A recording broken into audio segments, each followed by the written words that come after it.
My parents invited me to a small dinner, but when I got there wasn't even a chair for me. My sister laughed. Didn't think you'd show up. I walked out without a word. The next day, they asked me to pay the $2,500 bill. When I was a child, it was always my sister Harper who received all the extra care. I tried not to feel upset about it. Back then, I thought maybe she needed more love, or maybe I was just better at doing things on my own. But as time passed, it became too clear to ignore. Everything she did was treated like a huge achievement. Got a good grade? Let's throw a dinner party. Got hired at a coffee shop for the summer? We're so proud, Harper. Let's treat you to something nice. Meanwhile, I had to give twice the effort just to get noticed a little. When I earned a full ride to university, all they said was, "That's good, sweetie," and quickly went back to chatting about Harper's weekend activities. When I found a job that matched my degree right after I graduated, no one even said, "Well done." I hoped things would change when we got older. But no, they only got worse. Which brings me to what happened last weekend. A few days earlier, my mom suddenly called. "We're having a small family get-together this Saturday," she told me. "It would mean so much if you could join." That right there should have been a warning. They never invited me anywhere unless Harper was somehow involved. Still, I tried to think positive. Maybe this time would be different. Maybe just this once they actually wanted me there. So foolishly, I agreed. When I got to the restaurant, the room was crowded. My parents, uncles, aunts, cousins, everyone was there, sitting around a long table covered in decoration. My stomach sank. This wasn't just a simple dinner. It was a full-blown party. Then I noticed the sign, "Way to go, Harper." I clenched my teeth. Of course, again, it was about her. I forced a smile and walked over, hoping to find a seat. That's when Harper looked up, her mouth curving into a smug grin. "Oh," she said loud enough for the room to hear.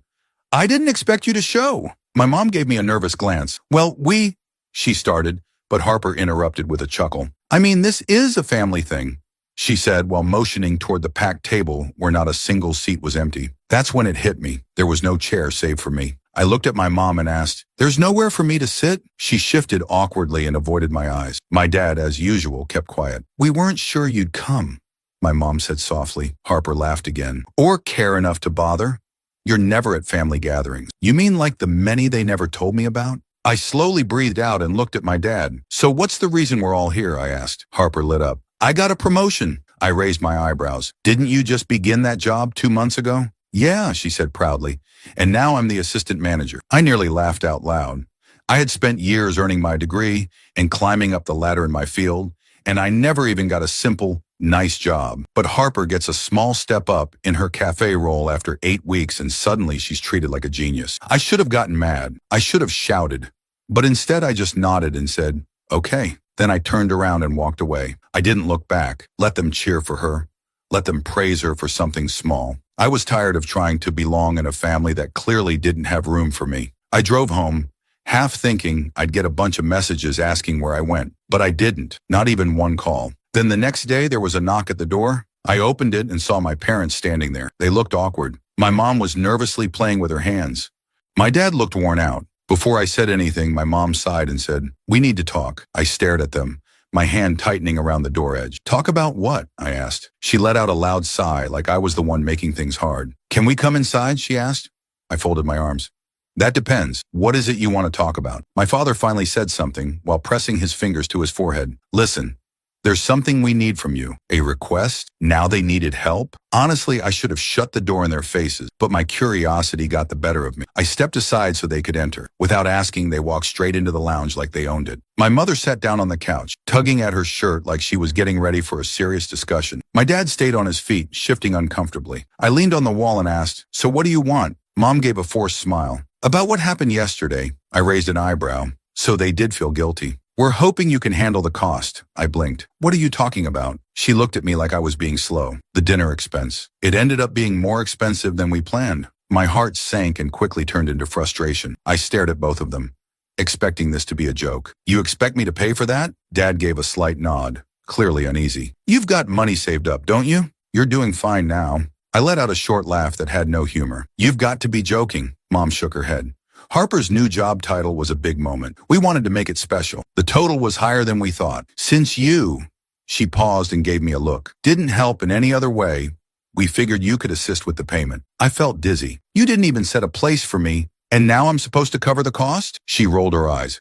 "Don't make a scene." "Oh, really?" I said, throwing my arms up. Because this seems like you came here just to ask for money after acting like I don't matter. Dad cleared his throat. We're not asking for the full total, just a few $100s. That's not a big deal for someone like you. I clenched my teeth. How much did it cost? Mom paused. $2,500. I nearly gasped. $1,200? She had the nerve to look a little guilty. We ordered pricey drinks. And your uncle got a few extra dishes. I cut her off. And how is that my concern? She sighed like I was being unreasonable. Harper doesn't earn what you do. We paid most of her college costs. We thought it would be fair if you helped. Just this once. Something snapped inside me. So let me get this straight. You paid for her schooling, but not mine. And now that I've worked hard to make a living, you expect me to step in and save you after ignoring me for years? Mom pressed her lips together. We're still family. I laughed again, but there was nothing warm in it. Number family doesn't do what you did yesterday. Dad sighed. Be logical. We know you've saved money. I tilted my head. And how would you know that? They stayed quiet. Oh, I said slowly. Did you look into my financial records? Mom shook her head fast. No, of course not. Your aunt just mentioned something about a bonus at work, and we assumed. I raised my hand. Stop. Just stop talking. They actually had the nerve to look hurt. Mom sighed again and tried a softer tone. Honey, we love you, but you need to let go of old problems. What happened yesterday was a mistake. I stared right at her. A mistake? You chose not to save me a chair. Harper mocked me. And nobody even called when I left. But now that you're short on cash, suddenly I'm important. They had nothing to say. I shook my head. You know what? Number, I'm not giving you anything. Mom's face turned hard. Don't be greedy. I let out a sarcastic breath. Greedy? You really want to talk about that? I folded my arms, voice cold. Greedy is throwing a big party for Harper's promotion and never once celebrating anything I've done. Greedy is asking me to pay for a meal I wasn't even welcome at. Greedy is only knocking on my door when you want something. Mom clenched her jaw. We've recognized your successes before. I laughed in disbelief. Is that right?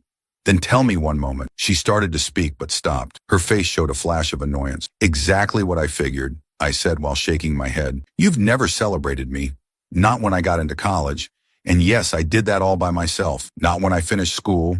Not even when I landed my first real career position. But anytime Harper does something small, she gets a celebration. Dad groaned, rubbing his temples like I was the difficult one. Harper's case is unusual. She needed extra care. Why? Because she's the one you like best? I asked. Mom gasped. That's not the case. Really? I lifted one eyebrow. Then explain why you paid for her college, but told me to handle my situation alone. Mom paused, her lips pressed tightly together. You've always been the one who managed on your own. I gave a sarcastic laugh. That's not a reason. You didn't give me support, so I was forced to stand on my own. But Harper? She gets everything without effort. And I'm expected to just deal with it? Dad jumped in, sounding more serious. Let's not talk about what's already happened. Right now, we're asking for help with a payment, and you're in a position to do it. I took a deep breath, holding back the fire inside. Let me make sure I've got this right, I said slowly. You barely invited me. You didn't keep a place open. You ignored me when I walked out. And now you act like it's all normal.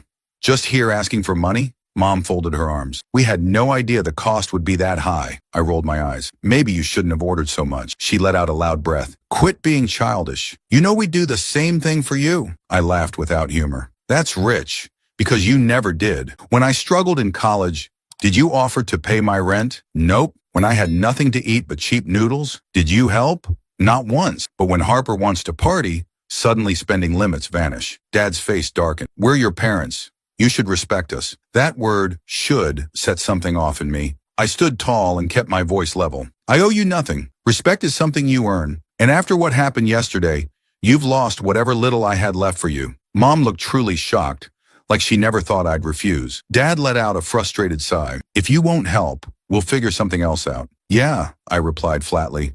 Looks like you'll have to. Mom gave me a cold glare. Don't come asking us for anything when you need help. I let out a dry, bitter laugh. You were never there when I needed anything. She flinched. I walked to the door and pulled it open. You know the way out. They hesitated, maybe about to speak, but I stood still, not saying a word. Eventually, Mom stormed off. Dad followed quietly behind. I closed the door and locked it. I stood there for a moment, breathing deeply while the anger continued to stir beneath the surface. I had a feeling this wasn't finished. The next morning, I woke up to a flood of messages. My phone buzzed nonstop. Notifications piling up like a wave. Mom had written, you made us look bad. Do you even care about your family? Dad had messaged, you don't treat your parents like this. Harper sent, you couldn't give a few $100? That's embarrassing. Then another from Mom, Your aunt and uncle were disgusted by how you acted. So are we. I stared at the phone, struggling to believe their nerve. They weren't upset about what they did. They weren't sorry. No. They were angry at me for not giving them money like a walking bank machine. I wasn't dealing with it. I muted my phone, got up, and made a cup of coffee. Holding the warm mug helped a little, but the frustration stayed with me, just under the surface. They never helped me, never acknowledged my efforts, never cared when I was going through hard times. But now that they wanted cash, suddenly I was the one being blamed for not handing it over. I should have known this would happen. They'd done similar things before, but this time was worse than all the others. While growing up, it was always all about Harper. If she earned an A on an assignment, everyone made a fuss. But when I got straight A's, I barely got a single word. She joined a soccer team, she received brand new sports stuff, and the entire family gathered for dinner. I got accepted into a tough academic program, just a quick, good for you, and the conversation changed. But the biggest hit came during college. Back when I was younger, they said they'd help with my tuition. But when it really mattered, they suddenly claimed money was tight. So I took out loans, held down several jobs, and struggled to survive. Meanwhile, Harper walked through college with zero worries, since everything was paid for. She needs more support, they said. You'll manage on your own. And guess what? I did. I put in the effort, got into a good profession, and saved up some money. Now that I had some financial stability, they saw me as someone they could use. I was in the middle of sipping my coffee when my phone lit up again. This time, it was a phone call.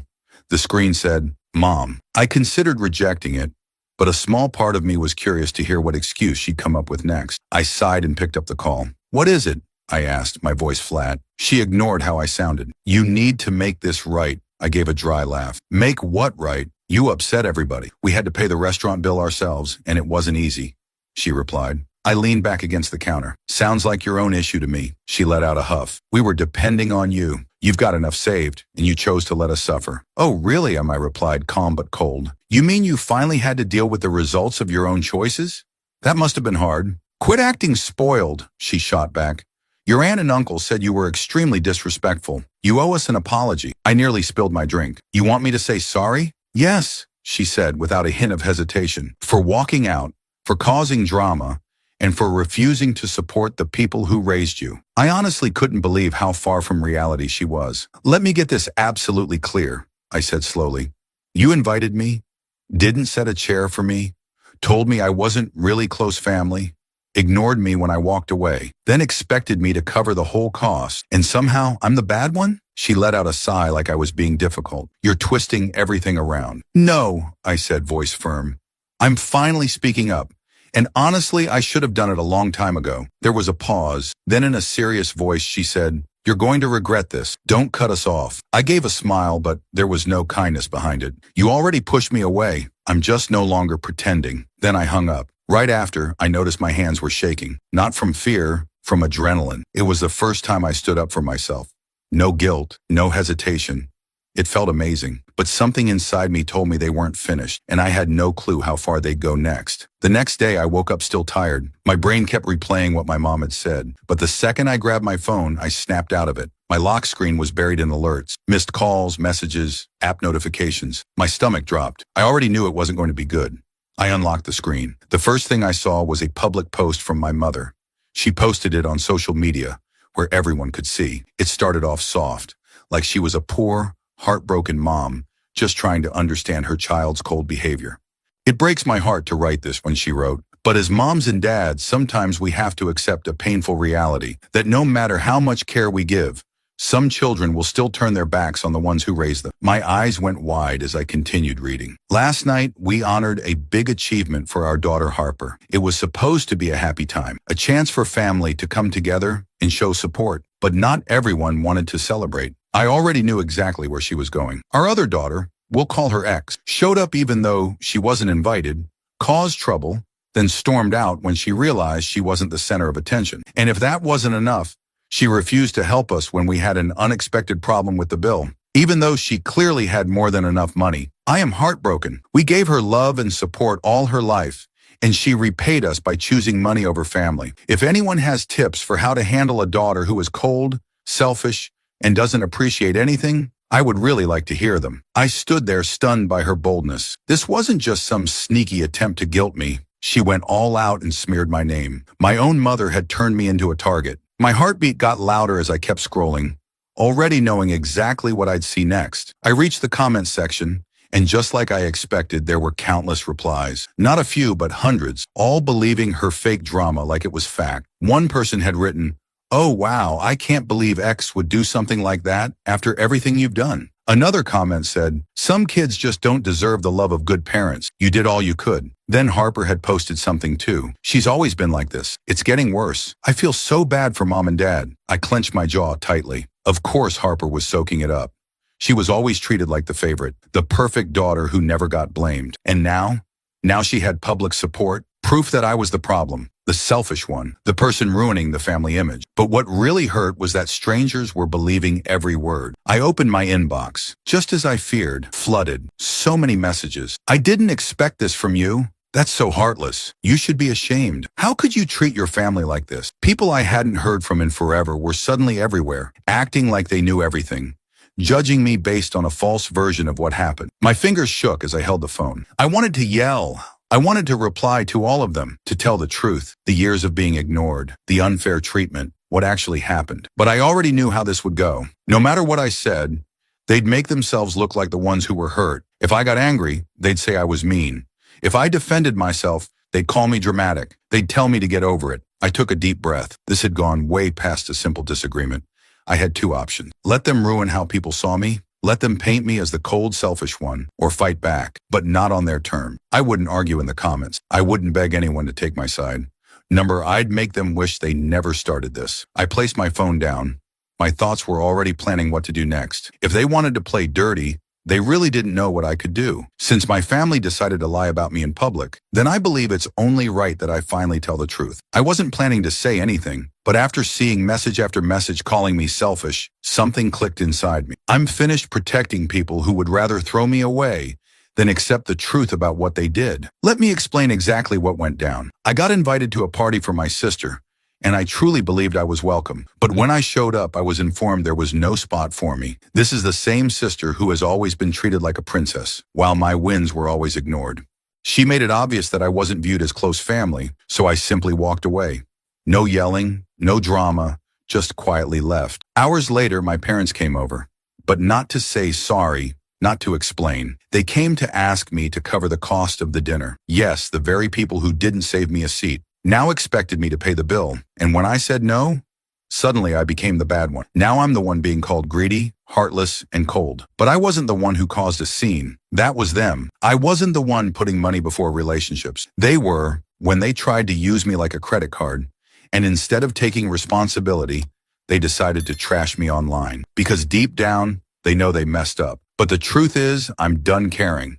I spent years chasing their approval. I pushed myself, worked hard, reached real goals, and still, they barely reacted. Meanwhile, my sister got attention for doing almost nothing. I let it pass when they made me feel like an outsider in my own home, when they dismissed how I felt, when they always picked her first. But this time, this was it for me. So let me say it as clearly as possible. I'm finished. I don't want apologies. I don't want conversations. I don't want contact with people who see me as a source of money and someone to dump their emotions on. From now on, they are no longer my issue. And before anyone says, "But they're still your family," let me be clear. Real family does not treat someone this way. I read my message one more time. I made sure it was clear, calm, and firm. No anger, no begging, just truth. Then I clicked post. Once I shared my side, everything blew up. People who had known my parents for years reached out. Many said they weren't even surprised. Some shared their own stories about my parents being unfair and self-centered. My sister tried to push back. She called me dramatic, tried to spin it, but it was too late. The truth was already out there. And my parents, they disappeared.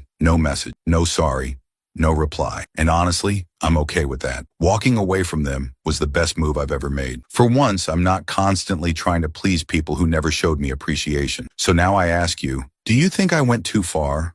Or was this something that needed to happen a long time ago? Let me know what you think.